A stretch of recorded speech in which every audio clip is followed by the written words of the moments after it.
Hi, ஒரு டேஸ்டியான டிஃப்ரெண்ட்டான மட்டன் கிரேவி எப்படி பண்ணுறதுன்னு பார்க்கலாமா? நான் 1/2 kg மட்டன் எடுத்திருக்கேன். அதை ஃபஸ்ட்டு கொஞ்சம் சின்ன வெங்காயம், தக்காளி, உப்பு, மஞ்சள் தூள், இஞ்சி பூண்டு பேஸ்ட் போட்டு ஒரு 5 விசில் வச்சு வேக வச்சு எடுத்திருக்கேன். இப்போ ஒரு பாத்திரத்தில் கொஞ்சம் எண்ணெய் ஊற்றிட்டு அதில் ஒரே ஒரு பெரிய வெங்காயத்தை மட்டும் சும்மா ரஃப்பாக சாப் பண்ணி உள்ளே போட்டுருங்க. போட்டு கொஞ்சம் கருவேப்பிலையும் போட்டுக்கோங்க. நல்லா சாட்டே பண்ணிக்கோங்க.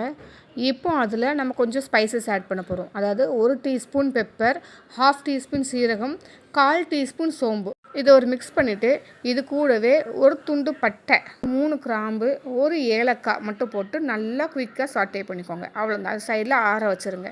மறுபடியும் அதே பாத்திரத்தில் கொஞ்சம் எண்ணெய் சேர்த்துட்டு இப்போ அந்த எண்ணெய் சூடானதுக்கப்புறம் நல்லா ஃபைனாக சாப் பண்ணி வச்சுருக்க ஒரே ஒரு பெரிய வெங்காயம் உள்ள ஆட் பண்ணிக்கோங்க. நல்லா அதை வதக்குங்க. அதை கொஞ்சம் நல்லா கலர் மாதிரி வரும்போது 1 ஸ்பூன் இஞ்சி பூண்டு பேஸ்ட் தட்டி போட்டுக்கோங்க. அகெயின் நல்லா மிக்ஸ் பண்ணுங்கள். இஞ்சி பூண்டோட பச்சை வாசனை போனதுக்கப்புறம் இதில் நம்ம மசாலா பவுடர்ஸ் ஆட் பண்ண போகிறோம். அதாவது சில்லி பவுடர் 1 டீஸ்பூன், கொத்தமல்லி தூள் ஒரு 1.5 டீஸ்பூன், மஞ்சள் தூள் 1/2 டீஸ்பூன், காஷ்மீரி வத்தல் தூள் 1 டீஸ்பூன். இதெல்லாம் போட்டு மிக்ஸ் பண்ணிக்கோங்க. நான் எனக்கு எல்லாமே ஒன்றா சேர்த்து அரைச்சதுனால அது மட்டும் 1 டீஸ்பூன் போட்டிருக்கேன். அவ்வளோதான். நல்லா இதை மிக்ஸ் பண்ணிக்கோங்க அந்த ஆனியன் கூட. அதுக்கப்புறம் 1 ஸ்பூன் கரம் மசாலா உள்ளே போட்டு நல்லா மிக்ஸ் பண்ணிக்கணும். இப்போ இதில் ஒரு பெரிய தக்காளி பழமாக பார்த்து கட் பண்ணி உள்ளே போட்டுக்கோங்க. போட்டு இந்த மசாலா கூட நல்லா அதை மிக்ஸ் பண்ணுங்கள். தக்காளி நல்லா சாஃப்டாக வெந்து வரணும். அந்த அளவுக்கு நல்லா மிக்ஸ் பண்ணிக்கோங்க. கொஞ்சம் மீடியம் ஹீட்டில் வச்சு மிக்ஸ் பண்ணிக்கோங்க. அப்போ தான் கீழே ஆனியன் அடி பிடிக்காமல் இருக்கும். ஒன்ஸ் தக்காளி எல்லாம் குக்காகி நல்லா மொஷியாக நல்லா வீடியோவில் இருக்க மாதிரி நல்லா வந்ததுக்கப்புறம் வேக வச்ச மட்டனை தண்ணி இல்லாமல் முதல்ல உள்ளே போட்டுக்கோங்க.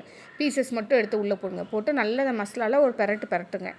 இப்போ நம்ம ஆல்ரெடி ஒரு வெங்காயம் மிக்ஸ் ரெடி பண்ணி நம்ம ஆற வச்சுருக்கோம்ல, அதை கொஞ்சமாக தண்ணி சேர்த்து நல்லா ஃபைன் பேஸ்ட்டாக அரைச்சி ரெடி பண்ணி வச்சுக்கோங்க. அந்த பேஸ்ட்டை இதில் ஆட் பண்ணுங்கள். ஆட் பண்ணி நல்லா மிக்ஸ் பண்ணுங்கள். அந்த பேஸ்ட்டோடு சேர்த்து அந்த மிக்ஸியில் இருக்கும்ல அதுலேயும் தண்ணி ஊற்றி அலசி இதில் ஆட் பண்ணிக்கோங்க. நல்லா மிக்ஸ் பண்ணுங்கள். அந்த பேஸ்ட் மட்டன் குக்டு மட்டன் கூட நல்லா மிக்ஸ் ஆகணும். அதை மிக்ஸ் பண்ணிவிட்டு சால்ட் வேணால் எக்ஸ்ட்ரா போட்டுக்கோங்க. இப்போ எக்ஸ்ட்ரா தண்ணி நம்ம ஆட் பண்ணணும். இந்த மட்டன் கூட இந்த மசாலா நல்லா வெந்து வரதுக்காக. ஸோ நம்ம மட்டன் வேக வச்ச வாட்டர் இருக்கும்ல அதை ஃபுல்லாகவே இதில் நான் ஆட் பண்ணிக்கிறேன். ஆட் பண்ணிட்டு நல்லா கொதிக்க விடுங்க. ஒரு 10 நிமிஷம் 1/4 மணி நேரம் நல்லா அந்த மசாலா மட்டன் கூட சேர்கிற மாதிரி நல்லா கொதித்து வரணும். அவ்வளோதான், மட்டன் குழம்பு ரெடி. லாஸ்ட்டில் நல்லா கொத்தமல்லியை கட் பண்ணி இதில் தூவி இறக்கிட்டிங்கன்னா அவ்வளோதான், முடிஞ்சு போச்சு. அவ்வளோ டேஸ்ட்டாக இருக்கும், அவ்வளோ ஃப்ளேவர்ஃபுல்லாக இருக்கும். ஏன்னா எல்லாம் வதக்கி அரைச்சும் போட்டிருக்கோமோ அதனால். இதுக்கு எக்ஸ்ட்ரா பொட்டேட்டோ அதெல்லாம் தேவையில்லை, திக்காக வரணுங்கிறதுக்காக. இல்லை ஆல்ரெடி நம்ம அரைச்சி போடுறதுனாலே திக்காக தான் இருக்கும். கண்டிப்பாக இதை ட்ரை பண்ணி பாருங்கள். இட்லி, தோசை, சப்பாத்தி, சாதம் எல்லாத்துக்குமே இது நல்லா இருந்தது. ஏதோ 2 நாளில் சண்டே வரப்போகுது. ட்ரை பண்ணி பார்த்துட்டு எப்படி இருக்குன்னு சொல்லுங்கள். வீடியோ பிடிச்சிருந்தா ஃபாலோ பண்ணிக்கோங்க. நாளைக்கு வேறொரு வீடியோவில் பார்க்கலாம். பாய்.